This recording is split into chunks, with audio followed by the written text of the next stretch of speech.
معاویہ کہتے ہیں باہزی کہ میں نے نبی صلی اللہ علیہ وسلم سے عرض کیا یا رسول اللہ صلی اللہ علیہ وسلم ہم اپنی عورتوں کے کس حصے میں آئیں اور کس حصے کو چھوڑیں.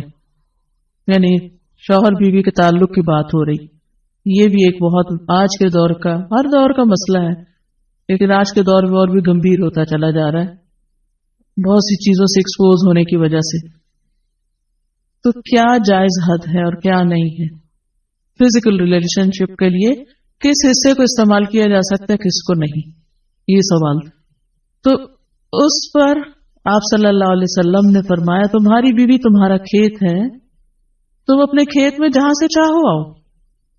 جہاں سے چاہو آؤ کا مطلب کیا ہے کہ جہاں سے کلٹیویشن ہو سکتی، یعنی کہ کھیت کے تعلق سے کیا بتایا نساؤکم حرث لکم فأتوا حرثکم انا شئتم. انا شئتم کا مطلب انا جو ہے ظرف زمان و مکان دونوں کے لیے آتا ہے کہ جانے کا کوئی خاص وقت مقرر نہیں کہ یہ دن ہے یا رات ہے، ایسی کوئی پابندی شریعت نے نہیں رکھی. اور اسی طرح جب کھیت کہہ کے بیوی کو بتایا گیا تو اس میں اس کی یعنی کہ اس کی قدر و قیمت اور اس کی حفاظت اور اس کی سرسبزی اور خوشحالی اور وہ ساری چیزیں اپنی جگہ ہیں. پلس یہ بہت ہی حکمت کی بات ہے کہ کھیت میں کچھ اگ جب ہی سکتا ہے جب اس میں بیج ڈالا جائے. تو اب شوہر بیوی کے ساتھ ایسا تعلق قائم کرے کہ اولاد پیدا ہو سکے. وہ اورل سیکس سے تو نہیں ہو سکتا، وہ اینل سیکس سے بھی نہیں ہو سکتا. obviously understood ہے کہ انا کا مطلب یہاں کیا ہے. ٹھیک ہے نا؟ یعنی یہ وہ باتیں کہ جن کو بہت لفظوں کو کھول کھول کے نہیں بولا جا سکتا لیکن اٹس انڈرسٹوڈ. تو آپ نے کہا جہاں سے چاہو، یعنی کوئی رکاوٹ نہیں، ممانعت نہیں. اس کا یہ مطلب نہیں کہ ناجائز حدود فلان کے کہو کہ اس کی بھی ممانعت نہیں. البتہ جب تم کھاؤ تو اسے کھلاؤ. یعنی کہ شوہر خود آؤٹنگ ڈائننگ کے لیے چلا جائے اور بیوی کو کہے کہ بس گھر میں ہی پکا لو اپنے لیے اور کھا لو، خود صرف دوستوں کے ساتھ رہے. دس از ناٹ رائٹ. بیوی کو بھی لے کے جائیں اور ساس بھی بہو کو جانے دے. جب تم کھاؤ تو اسے بھی کھلاؤ، جب پہناؤ تو اسے بھی پہناؤ. کا مطلب یہ ہے کہ عید آئی ہے اپنے لیے سوٹ لے رہے ہو تو بیوی کو بھی کچھ لے کے دو. یہ ہے ایکوالٹی ایک طرح سے. تو اس کے چہرے پہ نہ مارو، اسے گالیاں مت دو، ابیوز نہیں کر سکتے. اور اسے قطع تعلقی اگر کرو، یعنی ویسے تو نہ کرو لیکن اگر کرو تو گھر کی حد تک رکھو.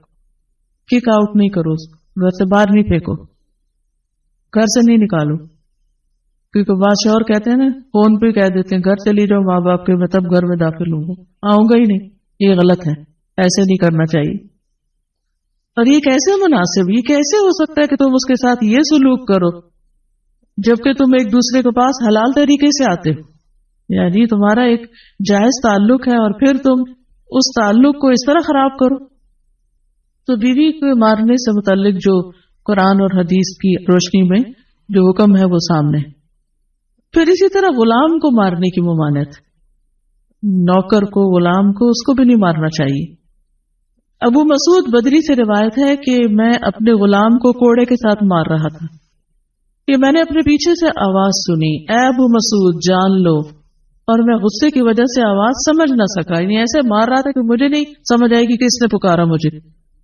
جب وہ میرے قریب ہوئے تو وہ رسول اللہ صلی اللہ علیہ وسلم تھے اور آپ فرما رہے تھے جان لو ابو مسعود، جان لو ابو مسعود.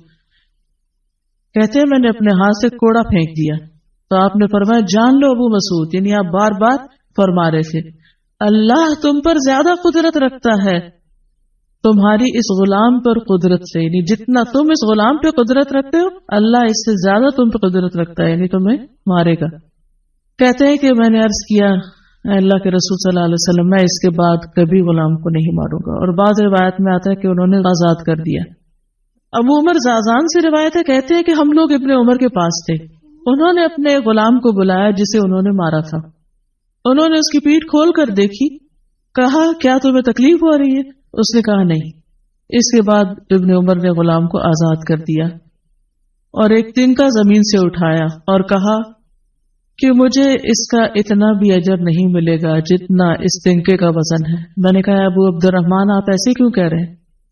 انہوں نے کہا کہ میں نے رسول اللہ صلی اللہ علیہ وسلم کو فرماتے ہوئے سنا جو شخص اپنے غلام کو بے قصور یعنی حد شرعی کے علاوہ مارے یا اس کے چہرے پہ تمانچہ مارے تو اس کا کفارہ ہی کہ اسے آزاد کر دی. کفارہ ہے، اس آزادی کا ثواب کوئی نہیں تنکے برابر بھی.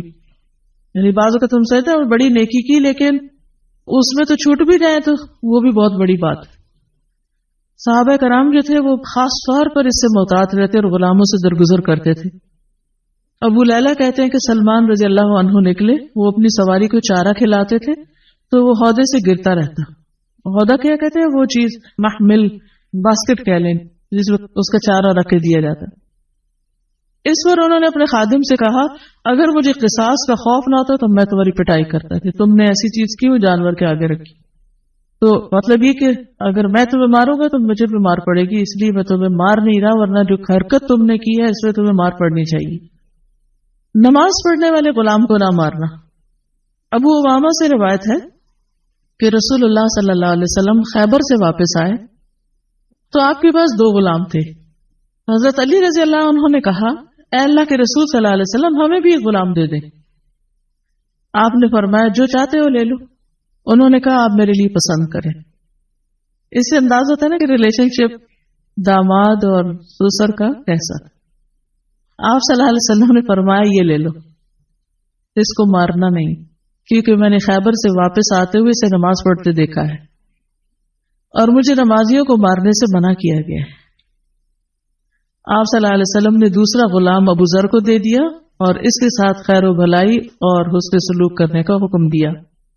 پھر ایک دن پوچھا ابو ذر میں نے جو تمہیں غلام دیا تھا اس کا کیا حال ہے؟